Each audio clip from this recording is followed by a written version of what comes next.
Assalamualaikum warahmatullahi wabarakatuh. Perkenalkan, nama saya Lailia Farhatu Sofia dari Prodi Pendidikan Agama Islam, Program Pasca Sarjana, UIN Salatiga. Saya di sini akan menjelaskan sedikit tentang keberagamaan anak luar biasa atau anak yang berkebutuhan khusus. Yang pertama, keberagamaan itu berasal dari kata agama. Nah, kemudian keberagamaan itu diartikan sebagai religiositas atau tingkat keyakinan, tingkat pengetahuan, tingkat peribadatan, tingkat perasaan pada seseorang saat menjalankan ajaran agama yang dia anut. Kemudian, keberagamaan pada anak adalah tingkat religiositas yang ada pada diri anak tersebut. Nah, kemudian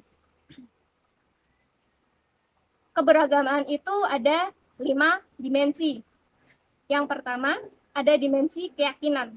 Nah, dimensi keyakinan merupakan dimensi yang berhubungan dengan kepercayaan atau keimanan seseorang terhadap agamanya.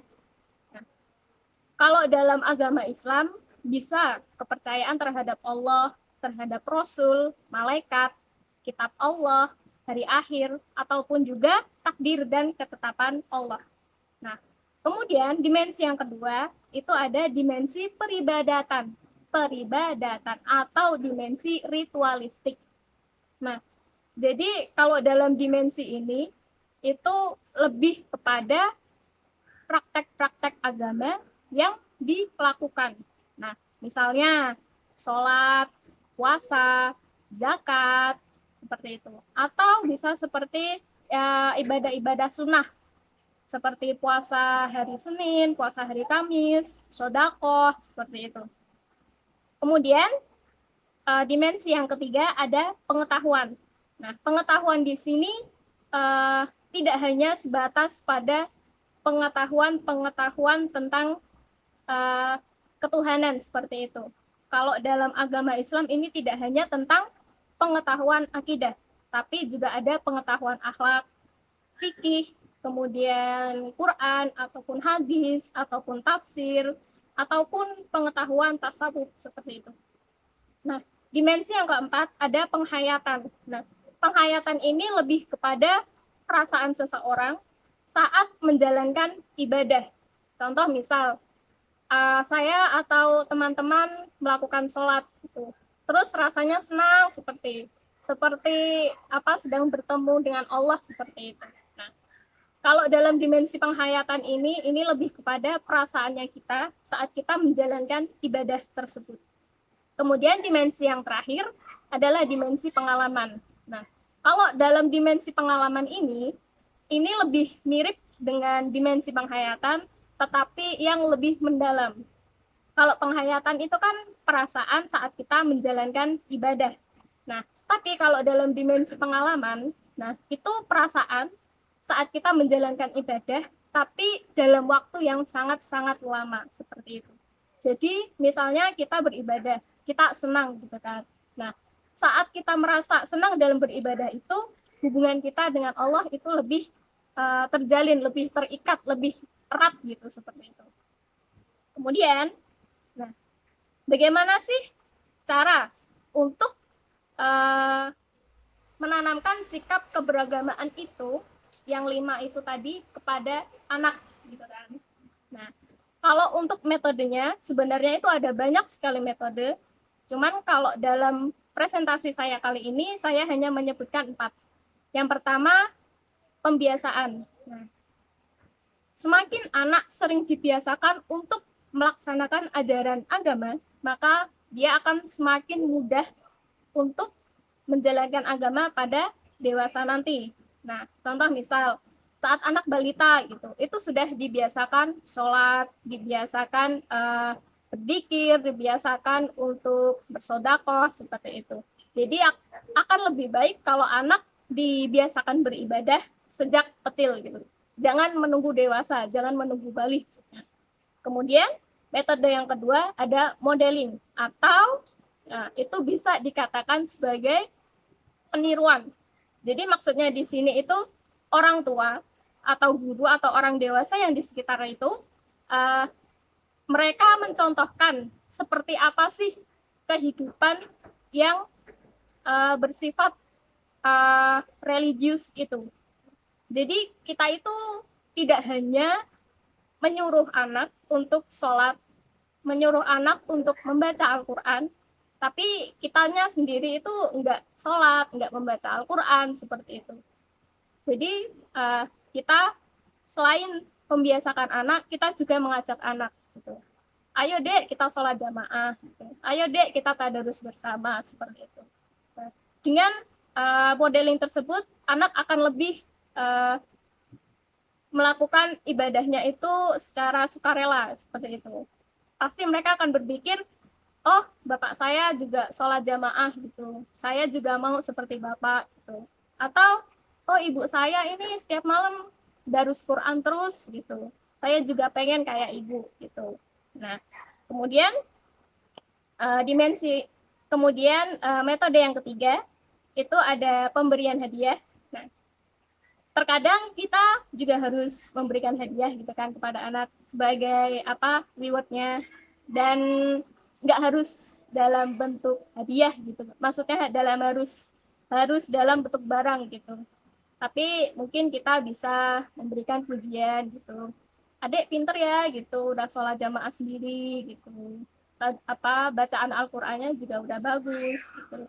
Atau kalau enggak sekali-sekali kita ajak anak-anak liburan ke sawah, ke pantai gitu.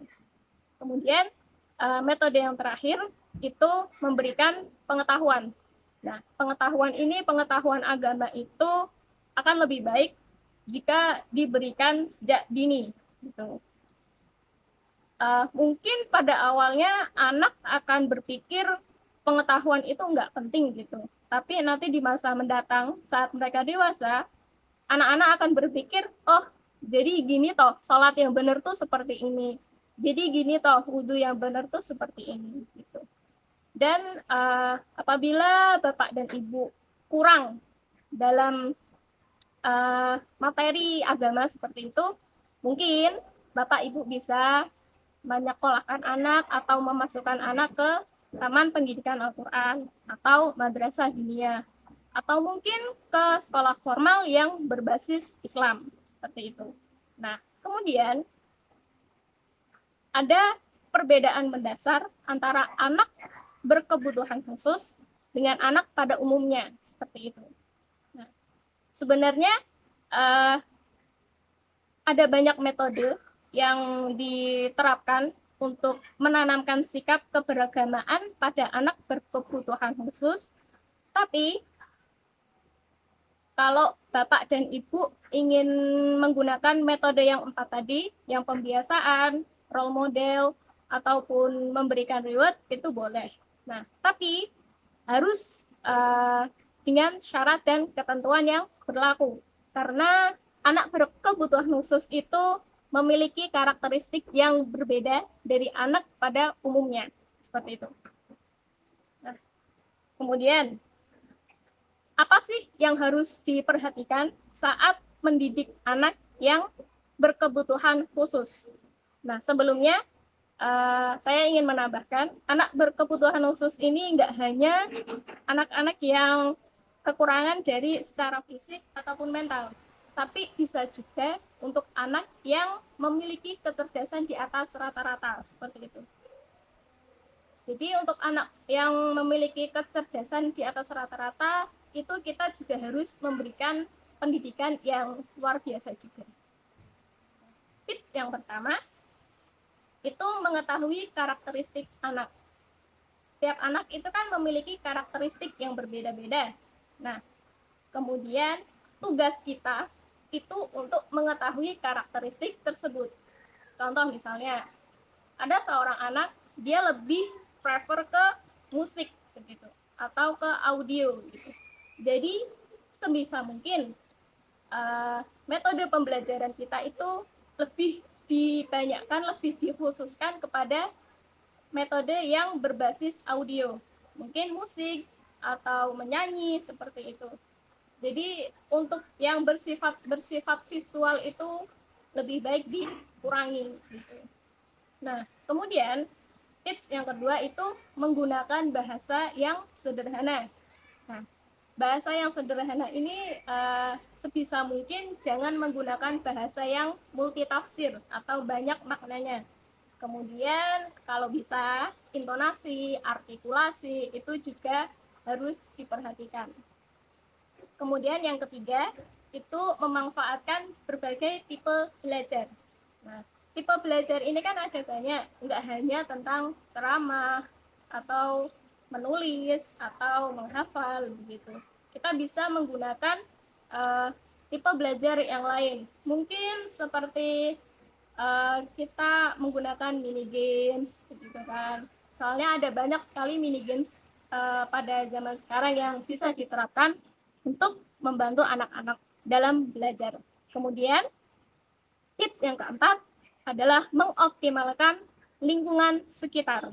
Nah, kalau dalam hal ini satu pepatah yang saya ingat adalah belajar tidak harus di kelas. Nah, jadi mungkin ada kalanya anak itu bosan ya, bosan belajar di kelas. Soalnya saya juga bosan kalau belajar di kelas gitu. Mungkin bisalah anak-anak diajak keluar seperti itu. Atau mungkin main ke sawah, ke sungai, atau kemana lagi ya, ke hutan kali ya. Nah, jadi intinya belajar itu nggak harus di kelas gitu. Tapi tetap diingat saat kita belajar di luar kelas. Nah, kita harus menyeimbangkan antara materi pembelajaran dan juga kegiatan bermain. Jadi kita di luar itu nggak hanya bermain, tapi tetap ada satu pembelajaran yang kita terapkan. Kemudian tips yang berikutnya adalah menyederhanakan materi belajar. Nah, materi belajar itu kan ada banyak, tapi sebisa mungkin materi belajar yang kita berikan ke anak-anak itu dalam bentuk poin-poinnya saja gitu. Jadi contoh misal dalam materi sholat atau membaca Al-Quran, tajwid misalnya. Nah, kita langsung jelaskan saja tajwid ini cara membacanya seperti ini gitu. Jangan kita jelaskan secara bertele-tele atau banyak-banyak katanya. Nah, kalau terlalu banyak kata, nanti anak-anak itu malah lebih sulit untuk menangkap materi yang kita ajarkan gitu. Jadi sebisa mungkin materinya itu sederhana, tetapi langsung ke poinnya. Nah, kemudian tips yang berikutnya itu menerapkan pembelajaran pada kelas yang kecil atau di sini maksudnya itu pada kelompok-kelompok kecil gitu. Nah, kelompok-kelompok kecil ini digunakan untuk memaksimalkan perhatian kita kepada anak gitu. Soalnya kalau boleh jujur ya, mengajar anak yang puluhan itu kan pusing. Jadi akan lebih baik kalau kita membagi anak itu dalam beberapa kelompok. Misalnya dalam satu kelompok ada 4 orang gitu. Itu akan lebih efektif pembelajaran yang kita lakukan. Nah, kemudian tips yang berikutnya adalah tutor sebaya. Nah, tutor sebaya ini biasanya itu sering dilakukan oleh guru-guru untuk meningkatkan pengetahuan siswa gitu. Contoh misal gini, dalam materi sholat kita meminta kepada seorang anak untuk mengajarkan materi sholat kepada siswa yang lainnya. Nah, kalau kita melakukan itu, anak yang diminta untuk mengajar itu, dia bisa lebih paham. Kemudian anak yang menjadi target pembelajaran itu bisa lebih paham karena materi yang diajarkan itu berasal dari siswa yang pertama tadi. Soalnya mereka kan sebaya, jadi masih sefrekuensi, masih satu pemahaman. Jadi materinya itu akan lebih masuk seperti itu. Nah, kemudian yang terakhir, learning by doing. Belajar sambil melakukan, seperti itu. Nah, kalau dalam hal ini, itu lebih kepada prakteknya. Jadi daripada memberikan materi secara terus-menerus akan lebih bagus juga jika Bapak dan Ibu langsung mempraktekkannya gitu. Contoh misal sholat, kita langsung, ayo anak-anak kita praktek sholat gitu. Atau sholat jenazah, nah kita langsung saja praktek sholat jenazah gitu kan, agar anak-anak itu lebih materinya itu lebih meresap lama gitu. Nah, kemudian baiklah, tadi materi tentang keberagamaan pada anak yang luar biasa. Sebenarnya saya itu tidak punya quotes, tapi kata Bapak dosen harus dikasih quotes, makanya saya kasih satu quotes, begitu kan. Nah, quotes yang saya pakai hari ini adalah quotes dari film favorit saya, gitu kan. Anak itu terlahir dengan talenta, dan tugas guru adalah mengasah talenta tersebut. Jadi setiap anak itu memiliki kelebihannya masing-masing. Nah, dan tugas guru itu untuk mencari tahu kelebihannya, mengembangkan, mengasah kelebihan dari anak tersebut. Seperti itu. Baiklah, sekian dari presentasi saya. Apabila ada kekurangan dalam kata perbuatan, saya minta maaf. Akhir kata, wabillahi taufik wal hidayah. Wassalamualaikum warahmatullahi wabarakatuh.